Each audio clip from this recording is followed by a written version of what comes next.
Всем привет, меня зовут Паша, и на этом канале мы говорим, обсуждаем музыку, и да, это бутафорский микрофон, мне его не к чему подключить, но, знаете, вот во что-то хочется говорить, чтобы там вот не стоял микрофон внизу, поэтому давайте сделаем вид, что он работает. Я такой чисто Кобзон. И сегодня у меня ролик из рубрики «Разговорный», обсуждение какой-то темы, анализ, а не ревью какого-то альбома, потому что такое небольшое затишье, я бы сказал, ничего такого супер важного не выходит, а если что-то более мелкое или какие-то синглы, то я пишу об этом в свой канал в Телеграме, где вы можете почитать все мои ревью, ссылка внизу. А у меня же почему-то несколько последних дней было настроение поговорить о Риане, о ее последнем альбоме Anti. Кто не знает, вышел он уже очень давно, и нового альбома мы ждем уже 7 лет, и как будто бы он не наклевывается.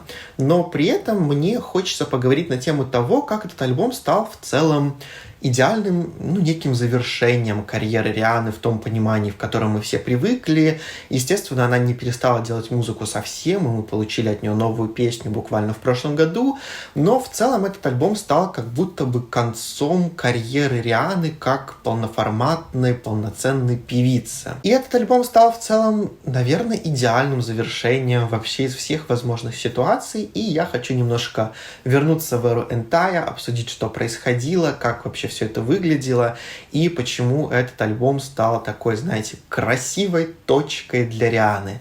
Это не будет рецензия на альбом, она у меня есть на канале отдельным роликом, выходила уже очень давно.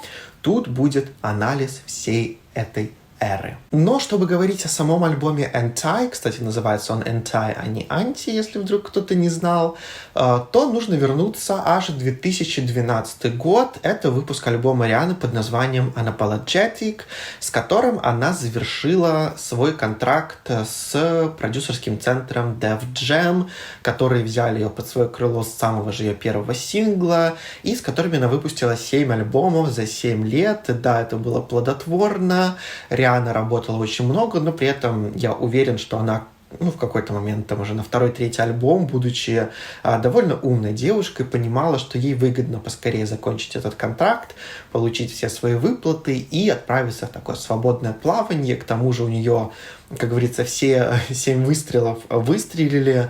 Я думаю, ни для кого не секрет, что Риана со своими альбомами выпускала невероятно успешные синглы, все у нее было хорошо, в туры каталась и в целом стала самой продаваемой артисткой за 2010-е. И вот Unapologetic вышел, тур она откатала, песни продались хорошо, все вроде как замечательно, и Риана заканчивает, собственно, свой контракт, и она его не продлевает, а как действительно умный, разумный человек, она, поднакопив денег, заработав за это время хорошее состояние, она выкупает свои мастера у Def Jam, то есть, соответственно, она в полное свое сольное владение забирает себе все свои альбомы от дебютника до Unapologetic со всеми правами, со всеми там релизами, возможностями продавать его дальше, лицензировать для кино, для чего угодно. В общем, полностью весь свой музыкальный каталог она приобрела себе. Явно это стоило очень дорого, цены я нигде не смог найти, но думаю, что 300 000 она точно за него отдала. И это здорово, она молодец, что она накопила эти деньги и вложилась в свою музыку, потому что, судя по тому, как каталог Рианы по-прежнему отлично слушается, отлично продается, то она сделала отличное вложение и явно заработала за него уже намного больше. И вместе с этим впервые в своей карьере Риана берет музыкальный перерыв, потому что до этого, так как, естественно, она была, не то что заложницей, но она была под контрактом, в ее интересах было скорее выпускать альбомы, чтобы получать свои ежегодные гонорары. А тут она уже вроде как принадлежит самой себе, она уже в целом артистка наивысшего эшелона, все ее любят, все ее знают, и она решает наконец-то сделать что-то, скажем так, для себя. И перерыв ее длился целых 4 года, потому что между Unapologetic и альбомом Anti прошло 4 года. Они не были там совсем какие-то неплодотворные или совсем тихие, выходила музыка то тут, то там, но в целом новую эру Риана начала тизерить в 2015 году, и началось все это с сингла For 5 Seconds вместе с Полом Маккартни и Канье Уэстом. И это было неким новым сотрудничеством для Рианы, потому что изначально предполагалось, что продюсером, креативным директором всей новой эры Рианы станет Канье Уэст, который на тот момент действительно выдавал потрясающие проекты и уже так довольно мощно уходил в продюсерство. И под его влиянием вышли 3 сингла в 2015 году, которые должны были начать новую эру Рианы. Это, как я уже говорил, 4-5 Seconds, это песня Bitch Better Have My Money и American Oxygen.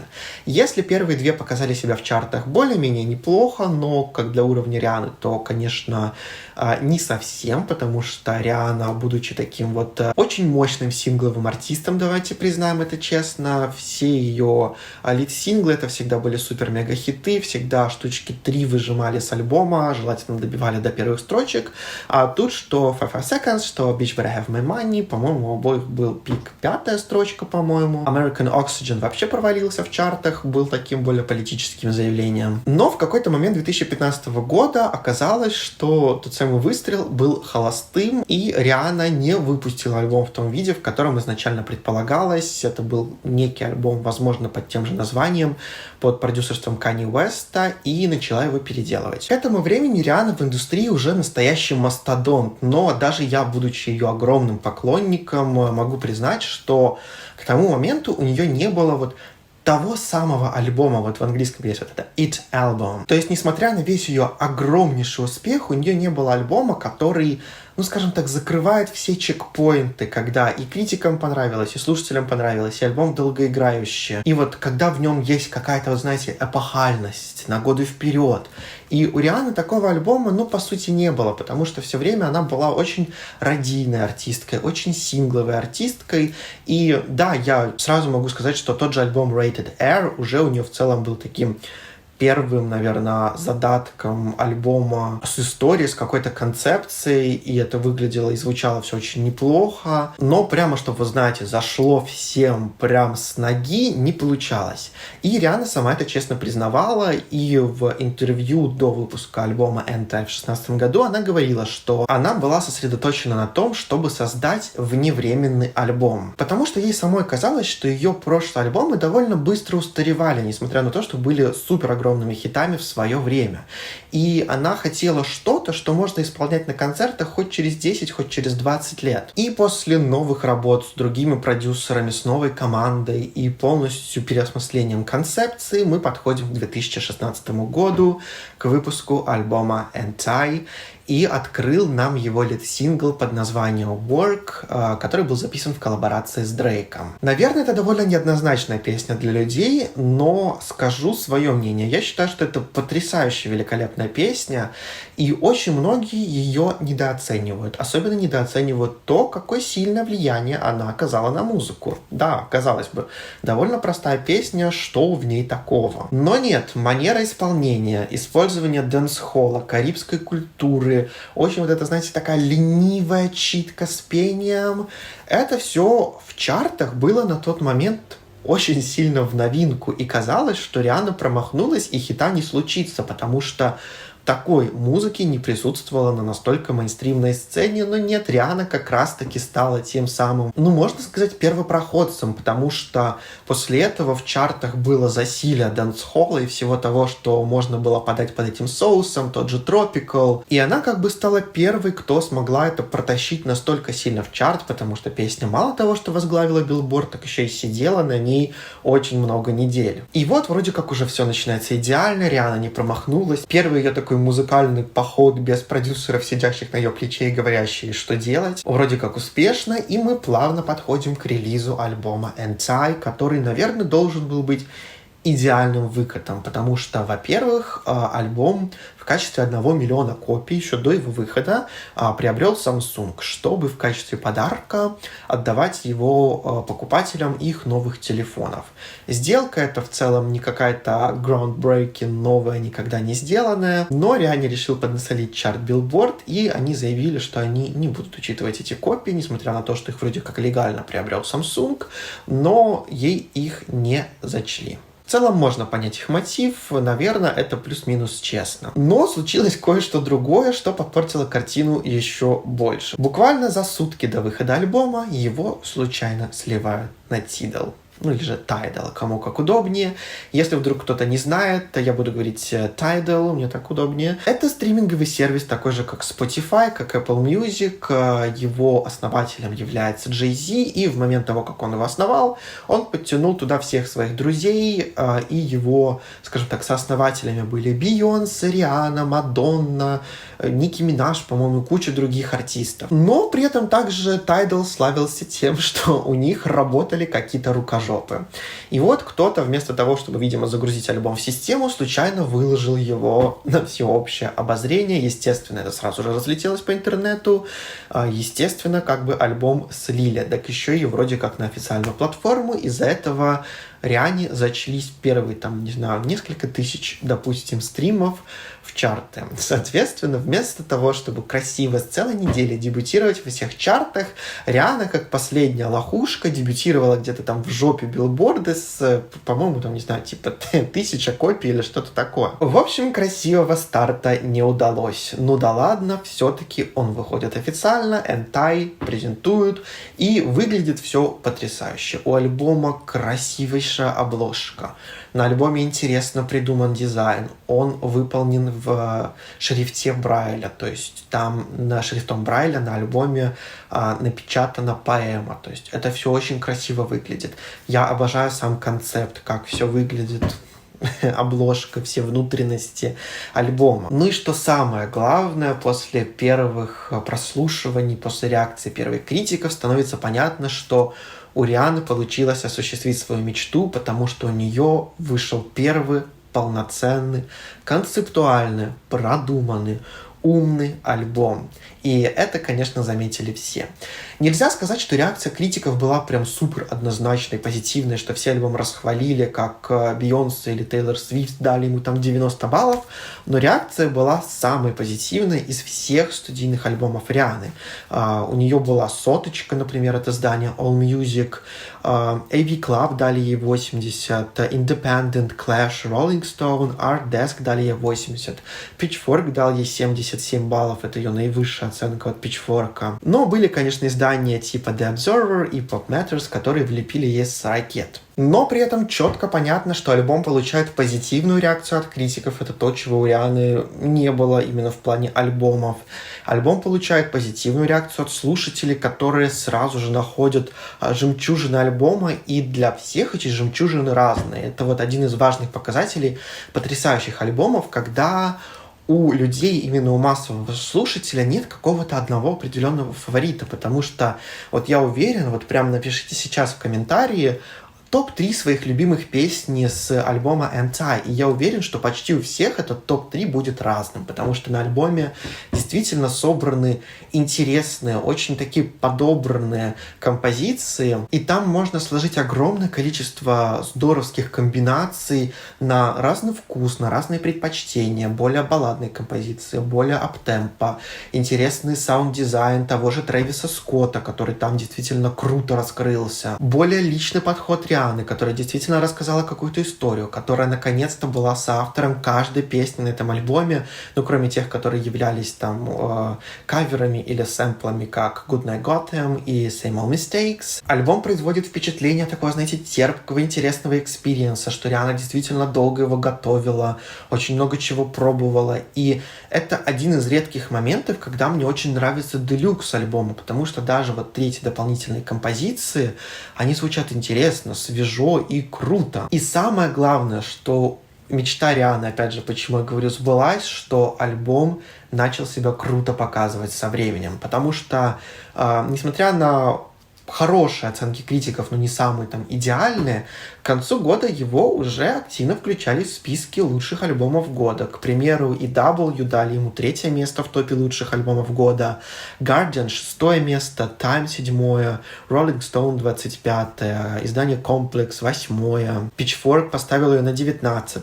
Издание Pop Matters, которое оценило альбом изначально на 40 из 100, поставило его на 37 место в топе лучших альбомов за год.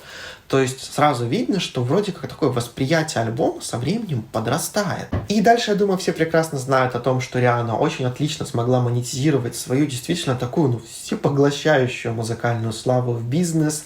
Риhanna запустила Fenty Beauty, после этого Риhanna запустила Savage X Fenty и, скажем так, поперла, потому что Риhanna стала чуть ли не одной из буквально, 3-5 звезд, у которых получилось сделать бизнес не в качестве какого-то фан-сервиса, то есть что фанаты только покупают, у нее получилось создать действительно бизнес с мировым именем, с невероятной капитализацией. Риhanna на данный момент миллиардерша, уже почти дважды миллиардерша. И мы ее немножко теряем из музыки, потому что она занимается чем-то другим, и при этом заметно, что она понимает, что Энтай очень растет в глазах людей, и причем не только месяцы после выхода, а спустя несколько лет, потому что уже буквально в конце 2010-х альбом просто феерически показывает себя в топах лучших альбомов десятилетия.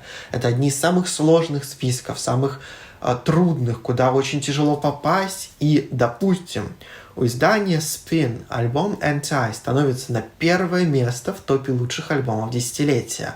У Associated Press он на 2-м месте, у Billboard на 7-м, у Pitchfork на 12-м, у The Independent на 20-м, у Rolling Stone на 25-м. И при этом песни показывают себя в чартах спустя год, 1,5 и 2 после его выхода, песня Love on the Brain, который так и не вышел клип, и который набрал какой-то чисто фанатская склейка, собрала 400 миллионов на Ютубе.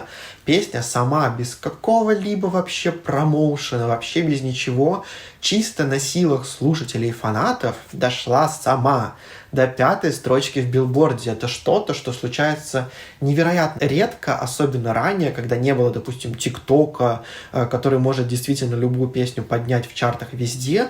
Там песня действительно на хайпе, на любви слушателей просто доползла сама, пока Риhanna где-то отдыхала, спала, до топ-5 в Билборде. И это все случилось уже, когда альбом вышел типа 1,5 года назад, то есть уже давно закончился тур, промо, все что угодно, но музыка жила. И музыка живет, потому что альбом Энтай до сих пор, как часы, находится в чарте Billboard 200 альбомном. Его постоянно слушают.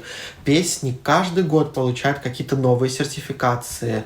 Это альбом, на котором каждая песня получила как минимум золотую сертификацию в Америке. Это самый продаваемый альбом своего года. Это один из самых успешных альбомов от темнокожих исполнительниц. Как я уже говорил несколько раз, он действительно стал тем самым альбомом Риhanna, то есть который действительно уже даже спустя 6 лет показывает себя отлично до сих пор, слушается свежо, слушается интересно.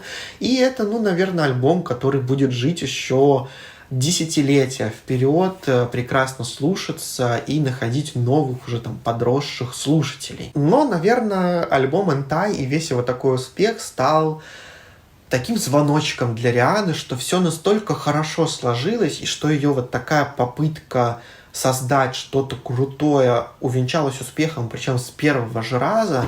Наверное, спустя какое-то время, когда уже, допустим, возможно, она хотела вернуться к музыке, а известно, что она записала несколько альбомов после Энтая, но ни один из них, к сожалению, не вышел и вряд ли уже выйдет, Риhanna явно начала задумываться о том, что вдруг в следующий раз так не получится.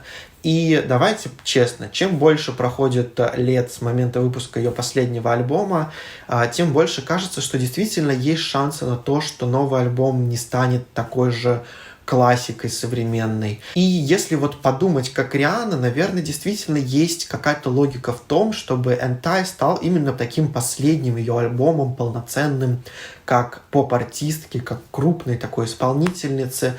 Потому что сейчас для Риhanны музыка — это ее хобби, это то, что ей нравится. Она невероятно успешная бизнесменша. Риhanna самая богатая женщина, артистка в истории музыки. Она уже не зависит ни от каких туров, музыкальных контрактов, ей на это все равно. Она сама владеет своим материалом, она сама им распоряжается, она сама по своему желанию записывает музыку. И сейчас ей, видимо, интересно делать какие-то небольшие дропы в виде, допустим, саундтреков, потому что в прошлом году мы получили 2 песни для «Черной пантеры». В этом или в следующем году выйдет еще саундтрек Риhanны к «Смурфикам». Но окей, стала мамой, допустим. допустим, можно ей это все простить, но при этом, я думаю, не стоит судить ее или как-то на нее давить и требовать от нее новый альбом, потому что, а нужен ли ей еще один альбом?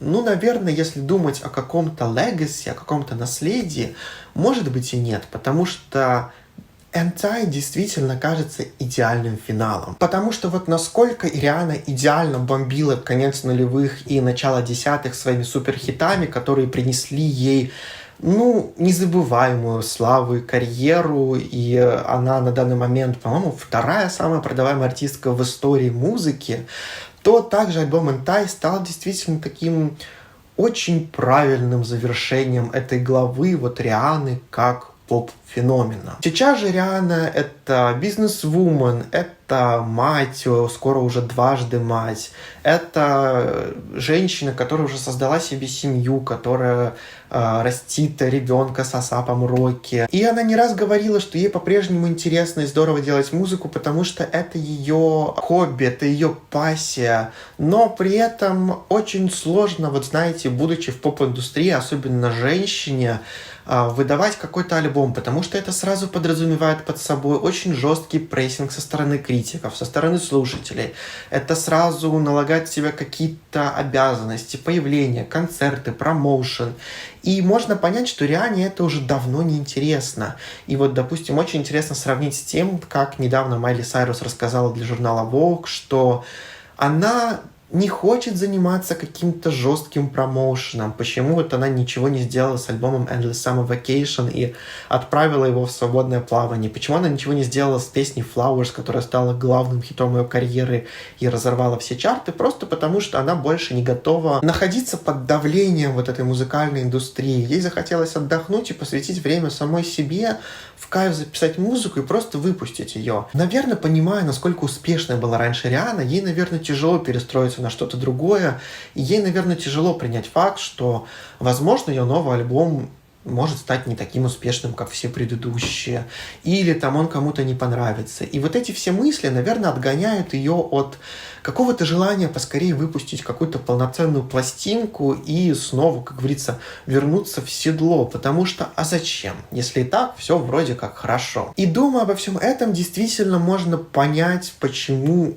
возможно, Энтай — это такая последняя точка музыкальная полноценной Рианны.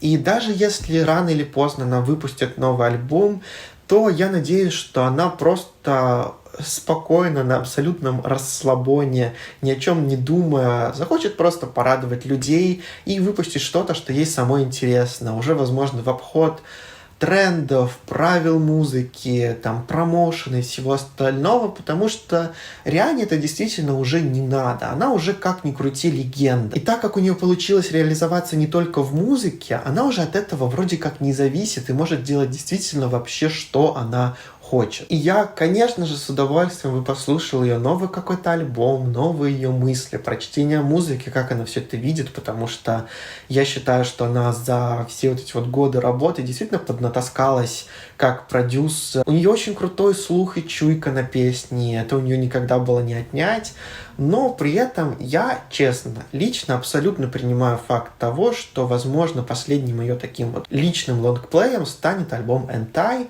и ну, это красиво, правда. Ну и, конечно же, расскажите, что думаете вы, как вы вообще считаете, что стоит делать Риане, как вы считаете, какой бы ход был самым умным, ждете ли вы от нее нового альбома, насколько сильно, или вы из тех фанатов, которые требуют от нее нового материала, что это за неуважение. Жду ваши интересные, умные, может даже развернутые комментарии, мне всегда их интересно почитать, давайте обсуждать.